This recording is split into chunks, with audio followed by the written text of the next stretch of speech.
না এখন বৃষ্টি হচ্ছে, অনেক জায়গায় পানি হচ্ছে, বন্যা হচ্ছে, বা কোথাও নদীভাঙ্গ হতে পারে, বা পাহাড়ে ধস নামতে পারে।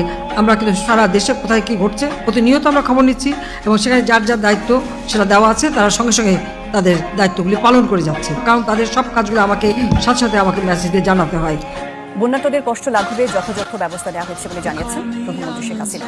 ব্যাপক বৃষ্টিপাত ও উজান থেকে নেমে আসা ঢলের কারণে নজিরবিহীন বন্যা পরিস্থিতি সীমান্তবর্তী সিলেট ও সুনামগঞ্জে।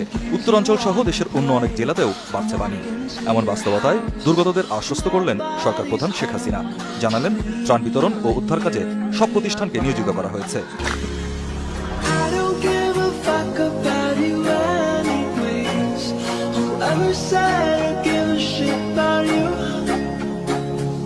You never should.